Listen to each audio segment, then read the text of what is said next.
Hello everybody, this is Andrei. Welcome to the Marketing Innovation Show.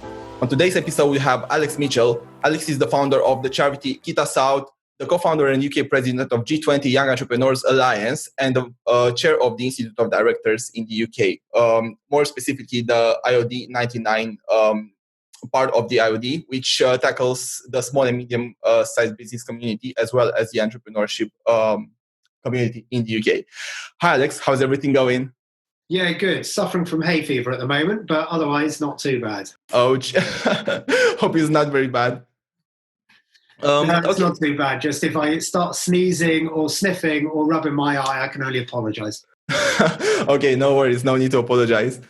Okay, super. Thanks so much for being on the show today. It's a real pleasure, and it feels like it's been such a long while since we last met with the lockdown. But hopefully everything is going on your side. How's life these days? It's not going too badly. It's been quite a long time, I think, where we caught up last in central London. I was trying to think where. I think you just returned back from Romania or somewhere like that. And, it's not going too badly. I mean, the weather's been nice here, so it's been good.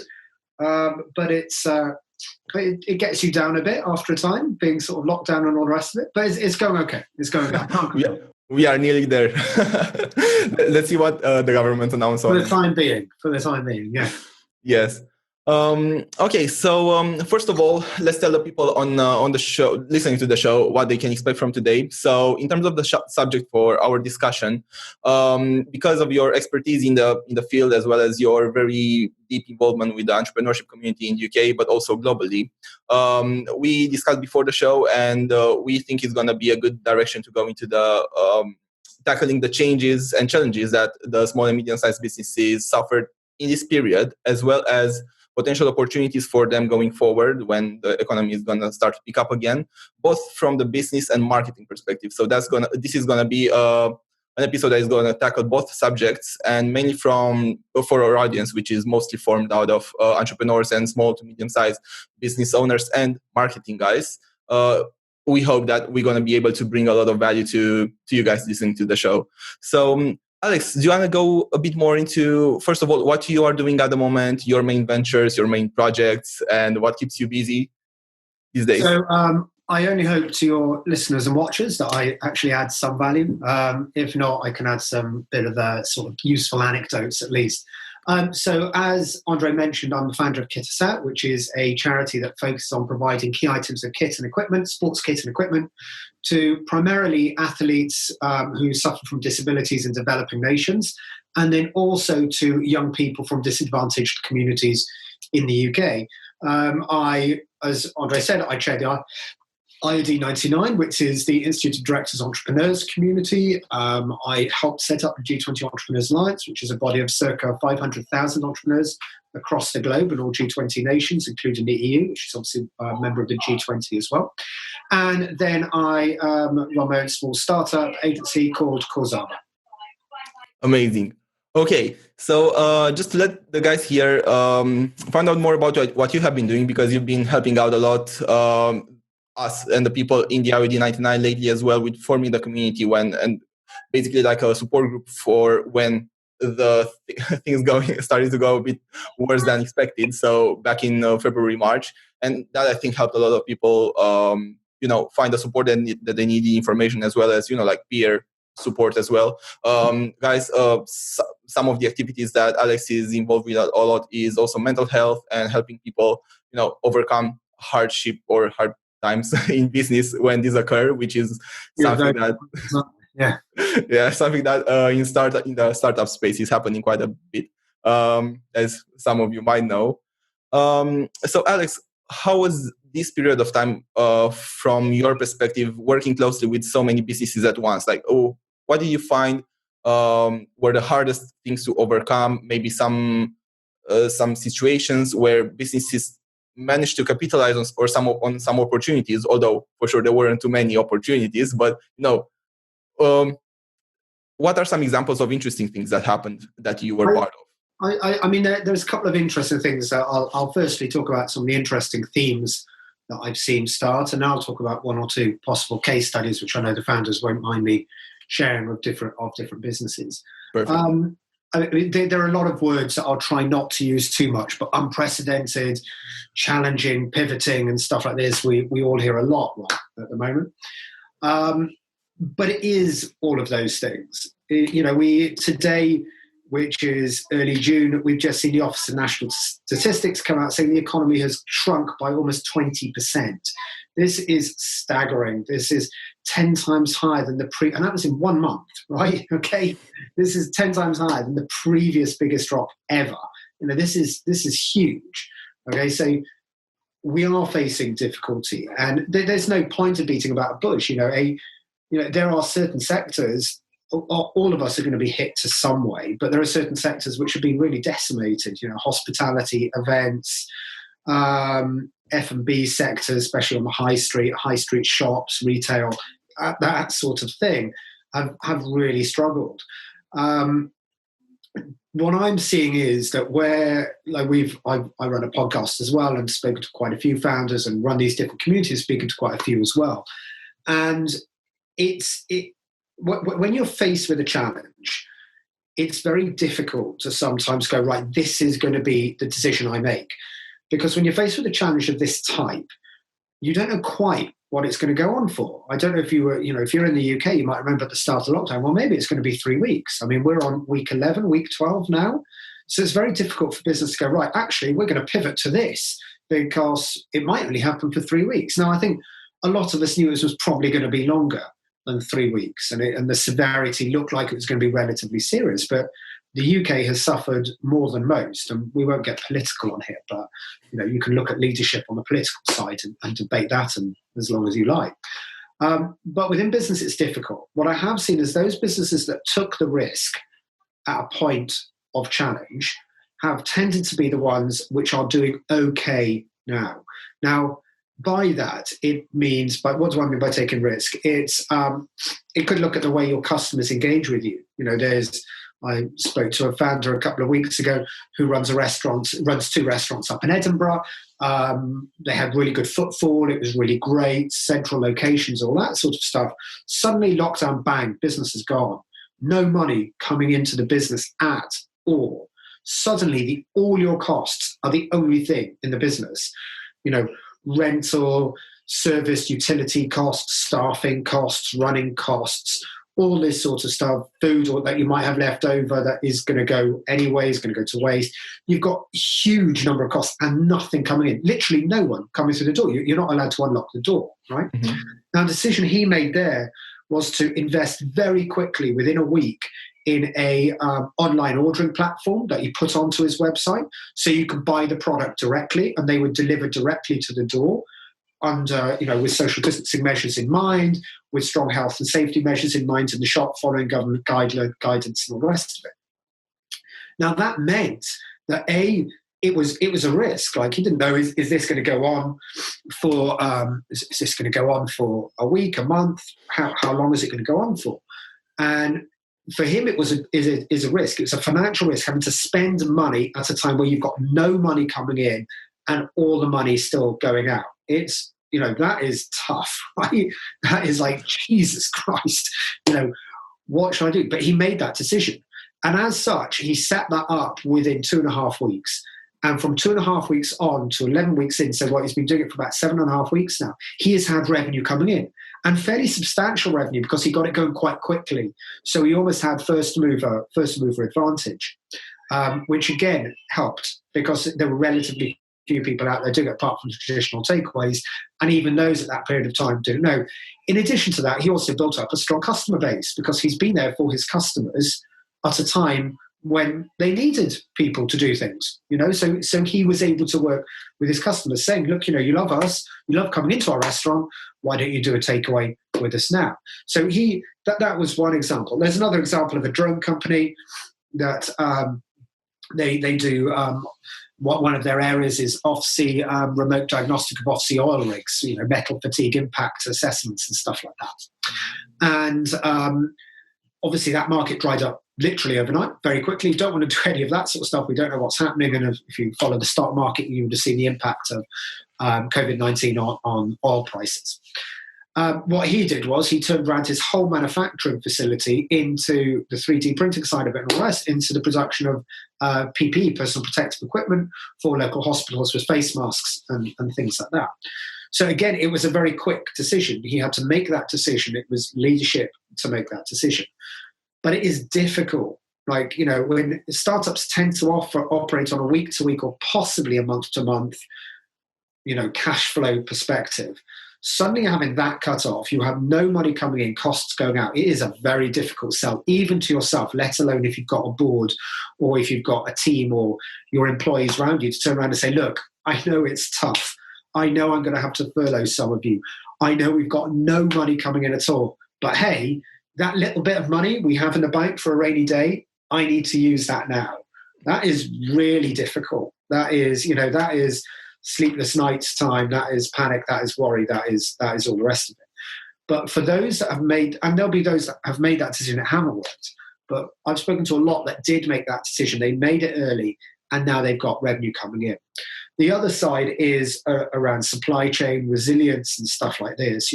How strong is your supply chain? How, the examples I gave before, the example I gave with the restaurant is very much around customer facing. How do customers engage with you?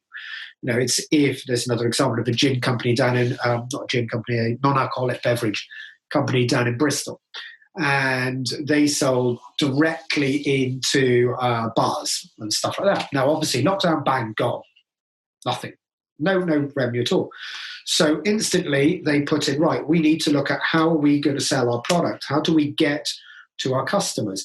What platforms do we use? How do we get on there? How do we get there? How do we create that engagement? So it's looking at that pipeline. If that pipeline is dried up, how can you open up this pipeline? How can you diversify the business? How much is it going to cost? What is the risk? What is the potential reward? Can you do it cheaply? Do you have a customer base that you know are going to use it? Do you have the data to engage with that customer base? Because again, that can be challenging in its own right. Supply chain, again, it's very difficult. If you've got economies locking up across the world, if you have a global supply chain or even a local supply chain that is locking up, how do you get the product in, the items in to make your product? It isn't easy. So it's looking at the resilience of your supply chain and having secondary and tertiary supply chains in place as well that have been stress tested to a point. So you can, again, pivot quickly. The last situation you ever want to be in for a business is where you're not making any money.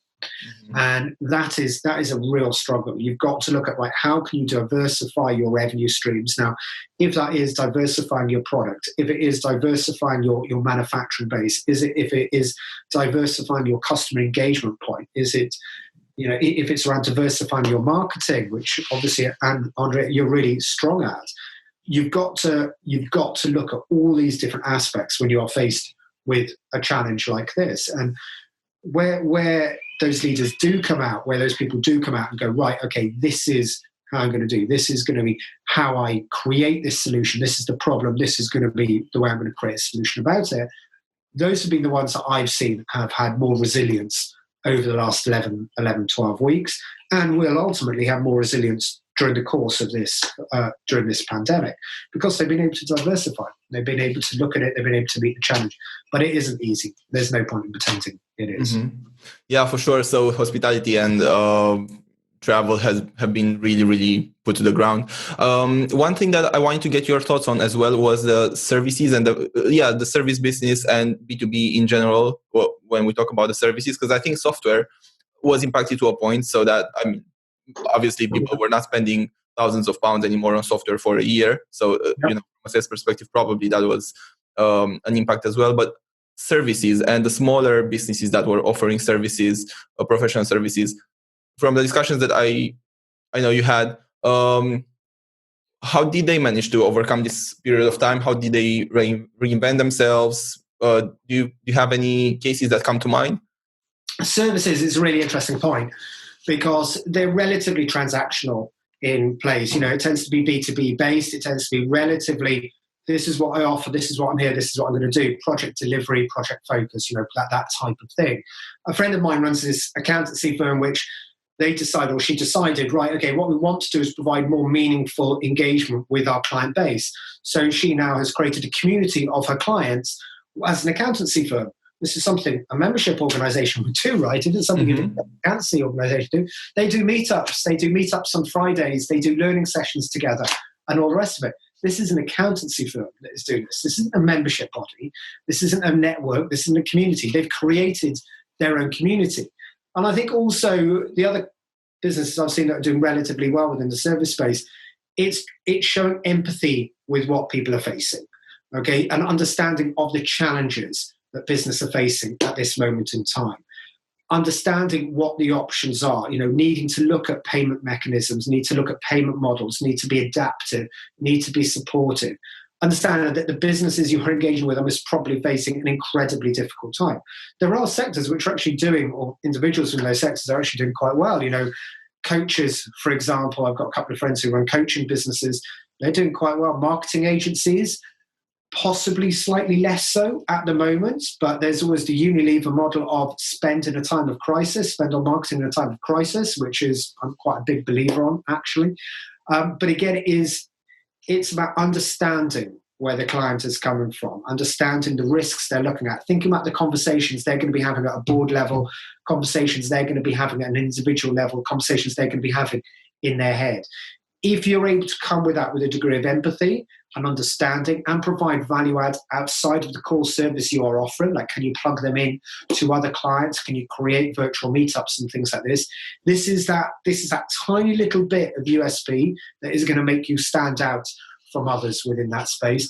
And to be honest, if you are there providing a meaningful service and additional value add, which doesn't cost you much and hopefully not much time either, at this moment in time, they're going to stick with you for going forward because you've been there to help them. I love the idea of connecting the client base. This is so cool, right? So cool. For an accountancy as well, for an accounting company, it's brilliant. They've created their own community, right? Very nice. Awesome, cool. So for you guys listening, maybe this is something that you could be doing as well. And for any clients of ours that are listening, you guys probably know that we try to intermediate some of this stuff as well on email when we could and when it was an opportunity. So this is something that we definitely are looking at as well. We haven't done the Friday meetings yet, which I think would be really nice to do. So, Andrei, what I would say is this collaboration ethos. There's genuine support, there's genuine peer engagement ethos.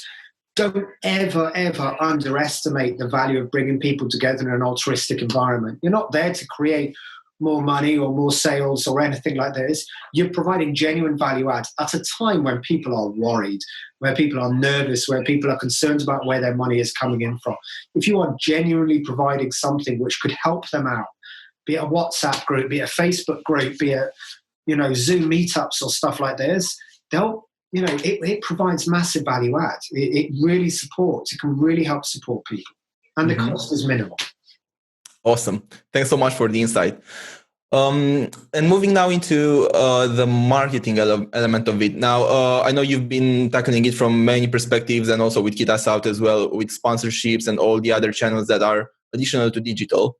But do you have some insights that maybe you encountered personally, or maybe you found people that you were working with or consulting for or helping out on projects they were struggling with, like in terms of marketing spend? What was the general feel? What were people more likely to look at investing in? Maybe where people were getting their most return on advertising spend from? Marketing is always sadly one of those areas that you come into a point of financial restraint. It tends to be one of those areas that tends to be cut. I always think, as I said earlier, I mentioned the Unilever thing. I always think that's a huge shame because now is the time you need to be out there. Your competitors won't be. So now's the time to, it's difficult, like I said, about taking the risk. When your market is drying up, when your customer base is drying up, it's difficult to go, hey, let's spend money on a marketing campaign. It isn't easy. But if you've got something meaningful to talk about, if you've got something meaningful to advert, not just the general marketing stuff you'd send down, again, showing that empathy, showing that understanding, showing that support is so important. And that is where the value adds can really be created. But it isn't easy to do, and you've got to look at doing things slightly differently. People are inundated with comms at the moment. You've got to look at like what stands you out. Maybe don't market as a direct sale point of view, but market as, look, we don't care if you're a customer of ours or not. We just want to do something that can support, something that can provide genuine value add, like what you're doing with this podcast. You know, genuine, like anyone can watch this. It isn't open to paid clients or things like this. It doesn't necessarily need to be or anything like that. It's like, we just want to do that. We just want to provide something to help you out. And when people are in a situation like this, providing that genuine support that isn't, hey, you can only get this if, you know, you're a client of ours, or if you pay this retainer or that retainer. If it's not costing you much, why shouldn't you share the wealth? Why shouldn't you share the knowledge? It's so important. Super. And also on this note, I think for you guys listening, content marketing might be something that it'd be cheap for you to do. I mean, even running a podcast as you do, Alex, as we do, is ultimately content marketing in a form, which is audio and video content. We put it out there. It brings value. It doesn't cost us anything more than just our time to do, and obviously, you know, availability and energy. But that's something that if you are not running the business at the moment at the capacity that you were before, maybe it's something that you could relocate or get from there and put into creating valuable content. And then you learn a lot as well, right? Like you doing a podcast, you'll meet, apart from myself obviously, you'll meet some really interesting people, and you learn a lot from that. You learn about their own experiences. You get an understanding of what they're doing, you know. And if you've got some time, it's a great chance. It's a great opportunity to do something. It provides value add while helping yourself learn and develop new skills and ideas. Yeah, it's a great opportunity to not be the smartest person in the room. Like, you know, for example, for me, for example, I'm always trying to bring people that have experiences that I don't have. Like, for example, you, Alex, you are getting involved with all these activities and helping out corporate clients, or being an advisor on government boards and being actively representing the business community of, UK into the international space. So obviously you have so much more wealth of knowledge in that direction that us, like me, as well as our listeners, can apply. But for you guys listening, maybe it would be hard for you to get to know Alex if this wasn't happening. And then from this point onwards, maybe it can be a channel for you guys to communicate directly, or maybe, Alex can help you in a way, or maybe you can contribute to KitUsOut in a way and maybe give back to the community. It's interesting. Like, we always think we don't have much to share ourselves, but everyone, you, me, everyone watching this will have their own unique journey. They'll have their own insights of what they've been through, and some of that will be lessons. And although you might think, well, it isn't much of a lesson to me, someone else, it might be actually genuinely quite valuable. So never think you don't have content. You have content. You just need to think of ways you can get it out there and ways to articulate it in a manner that other people can understand and resonate. Mm-hmm. Perfect. Awesome. So now that we are hopefully going into better economic times, although my personal view is that we are not yet at the bottom in terms of the economic impact. This is something that I said before as well on the podcast. However, from a blockage point of view, hopefully things are going to start to be unblocking a bit over the next couple of months. So from our small to medium-sized business that was very much impacted during this time, maybe they managed to keep themselves above the water, but they didn't necessarily grow or prosper in this time.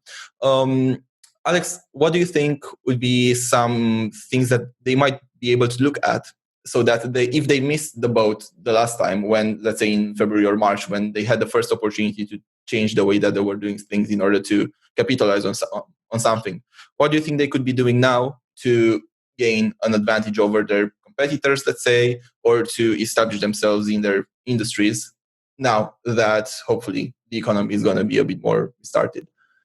I mean, the future's unknown, right?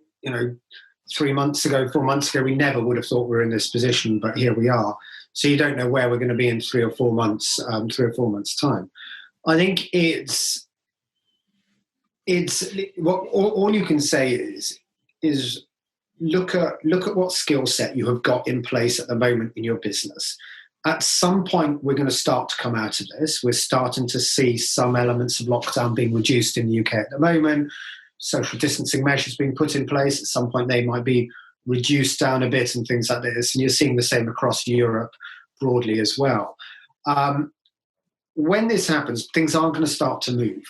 And you've got to look at, right, am I ready to move?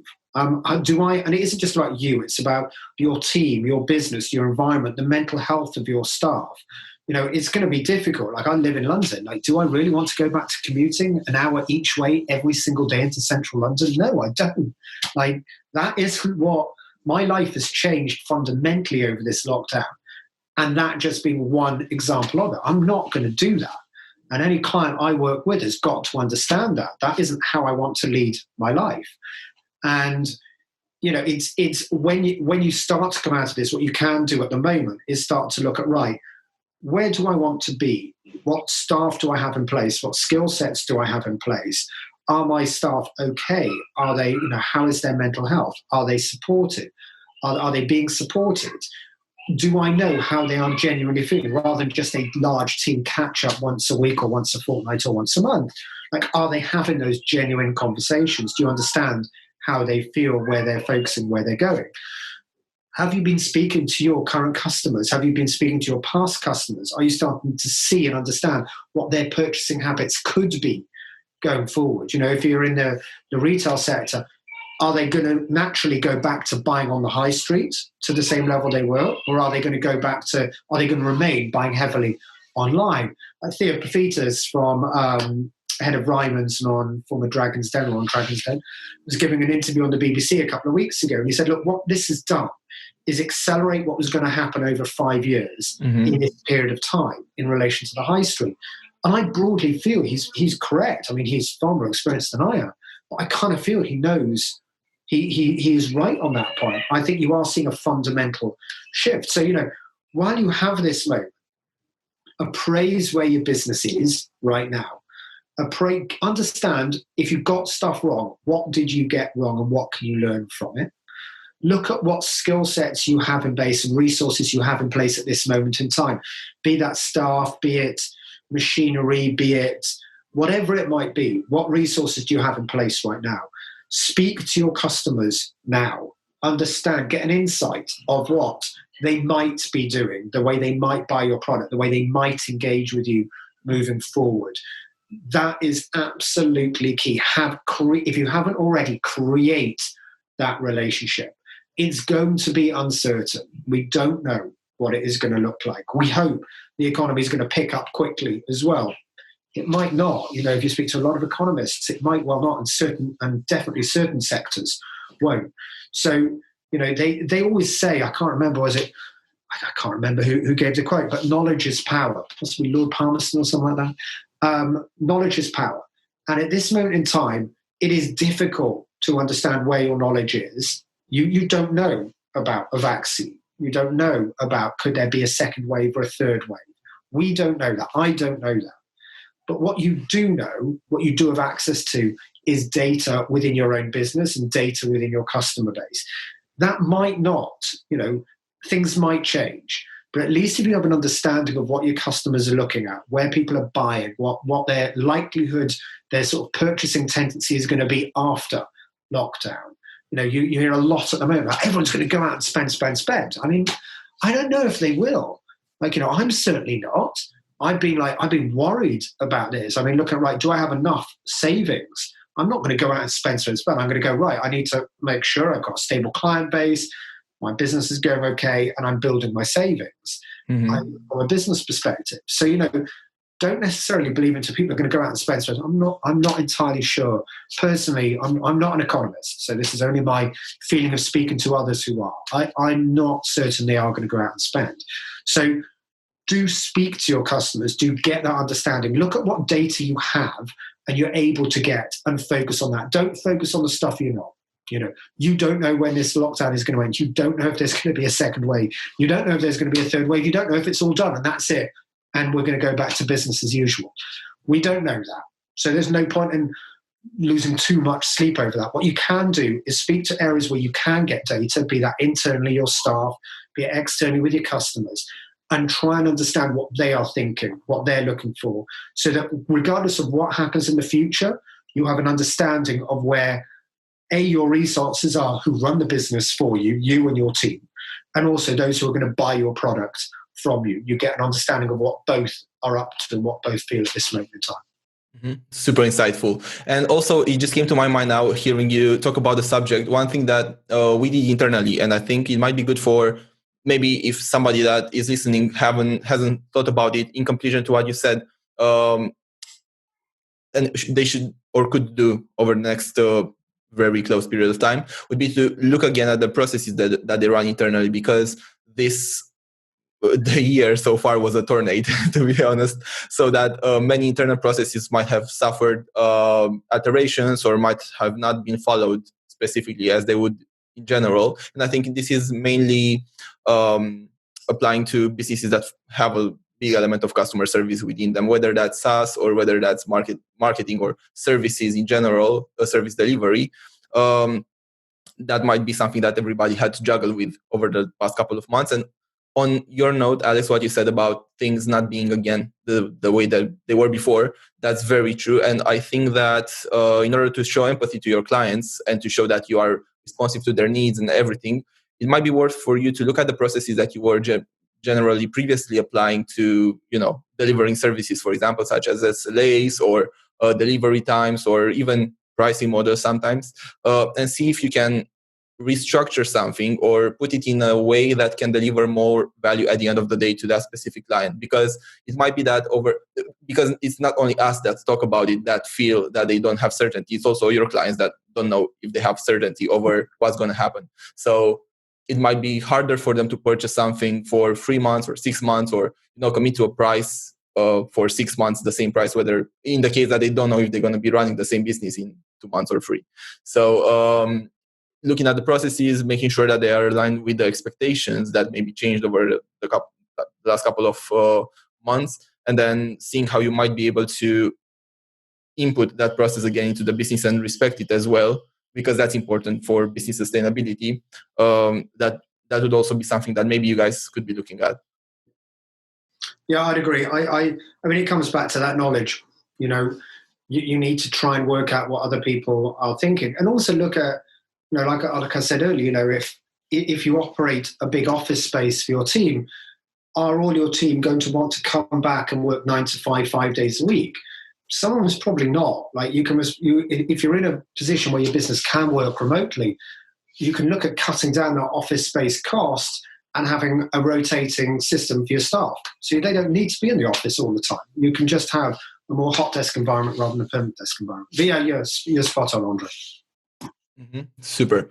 Okay, so now as we go more towards the end of the episode, let's try to see what would be some actionable points. I think that we made the discussion quite actionable already, so that's amazing. Let's see if we can summarize everything that we discussed so far into some main points.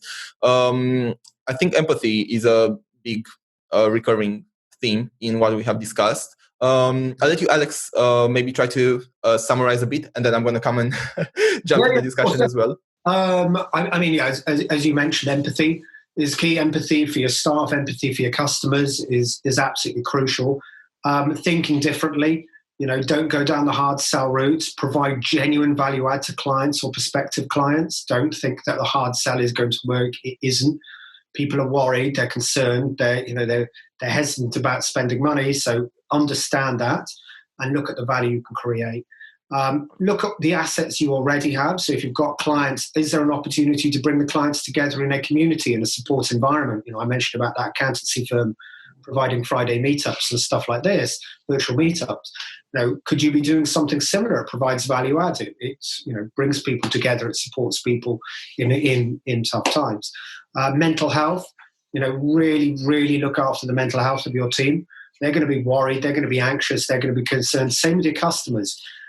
People are, this is a very, very difficult time. I mean, I don't read the news anymore, or I really limit myself on how much I do read. It's enough to create depression and anxiety at the moment. It's getting slightly better now, but it hasn't been that positive for the last 10, 11 weeks, obviously. Safety as well. This has bred a real concern around this virus and around COVID-19. And your staff are going to be feeling that. make sure you, again, empathize with that. Look, don't worry. We are going to make sure the environments are clean that you come into. There is going to be social distancing. We're going to look after you. You are employees and we care about you. Genuine care. Same with your customers as well. If you are a B2C business with direct engagement with customers, what does that look like? Think about what your customers are going to be thinking about. Think about what they're going to be worrying about. Think about the concerns. Again, it's difficult to plan for the future, but try and look at what data sets you have and what they could tell you about what a future could look like from a number of different guises. What resources do you have internally? What skill sets do you have internally? How are your staff feeling? Are they engaged? Are they motivated? Is there adaptability opportunities? Are they trained up enough at the moment? If there's less work but they're not on furlough, can you put them on training schemes and things like this so you can build up that skill set internally to get you ready for when we come out of this situation? Your customers, what are they thinking? What are they thinking on prices? What are they thinking on buying? What are they thinking on engagement? What are they thinking on contracts? What are they thinking on retainers? What are they thinking on the products they're buying, the engagement they have, all that sort of stuff. Try and have an understanding with it. Try and show that. Try and enter into that engagement, that dialogue with them. A few other things to sort of keep in mind as you go. Look, it's difficult to spend at the moment, right? Where especially if you've got hardly any money coming in, it is really difficult to justify spend. But if you can, look at how you can put money into the business at the moment that can provide a degree of answers to the challenges you've already faced. I mentioned the restaurant. It's an obvious one. You've got a kitchen, you've got staff. You either put them on furlough or you get them creating products so that people can buy, right? It isn't a difficult here or there on that side of things. But, it's on the marketing side, it's difficult to justify marketing spend, but you don't need to think about marketing in its current guise of marketing. Like, Andrei, you mentioned content-led marketing. Look at that, sharing lessons, sharing insight. It's providing value, creating podcasts, creating content. If you aren't writing a blog, write a blog. If you run your own business, write a blog about what you're facing. It will help others. It might not lead to any new clients, but you know what? At least you got it down. And at least you've got the lessons you're learning down so you don't forget them either. But it might help other people who are watching it and reading it and looking at it and stuff like that. Really, really think about that. Marketing doesn't necessarily need to be, right, I want a leaflet created that I want then sending out to X, Y, and Z. That isn't what marketing is anymore. As Andrei said, it is really about content-led marketing and being innovative about it. This is called the Marketing Innovation Podcast, right? And you've got to look at being innovative in relation to how you market, how you engage, how you listen, how you interact. It is far less a one-way street now. And I think that is kind of gone. I think when we come out of this, it is going to be a two-way street with customers and clients all the time. It is going to be far more engagement, far more conversation. There's far more this collaborative approach to doing business. So, keep that in mind as well. The final point is, if your business is suffering, I really feel for you. So's mine. It isn't easy. I know you're having the sleepless nights, as am I. I know you're worried about the future, as am I. Do take this time to do a little bit of internal work as well. If you have the opportunity, look at your professional development, look at your learnings. There are loads of resources out there which have been put out for free at the moment by universities, Open University, different training establishments, IOD. Check out the IOD Hub. There's loads of free stuff on there as well. Use it to develop yourself, but use it to also look at where your business is. That stuff that has always been on the back burner. Oh, I'll do it next week. I'll do it when there's a quiet time in the business. There's a bit of a quiet time in the business now. Look at it. Look at that side. Get that stuff done that you wanted to do. And it's a massively overused term, and I'm not a big fan of it. But where you can pivot, think about what you could be doing. Because this, in my view, and this is only my uneducated view, I think we're going to be around this for a while. We must probably come out of lockdown. But I think there's going to be social distancing. There might be further waves and stuff like this. Therefore, you need to have systems in place that are able to deal with a very, a hyper fluid market. You could suddenly have shops are open and people go and buy stuff, and then suddenly the next day, no, you can't anymore. You've got to really think about how you can build that resilience into your business operating model as best you can. But my final point, which I mentioned earlier, but I'll finish on again as one of my key actions, is mental health. Look after your own mental health. Look after your team's mental health. Look after those around you. This is uncertain times. This is challenging times. This is worrying times for everyone. Have those conversations. Make sure in the workplace, in the environment, not everything is about work, work, work. Make sure you have downtime virtually with the teams you run, with the teams you manage. Make sure the business has that and show empathy. It is so, so, so important. Don't, like as Brits, I don't know about you, Andrei, but as Brits, we have this really bad thing of brushing things onto the carpet, the stiff British upper lip that we always talk about. Don't show your emotions. That is the worst thing you can do. Don't hide away from it. Have those conversations and understand others are having those conversations as well.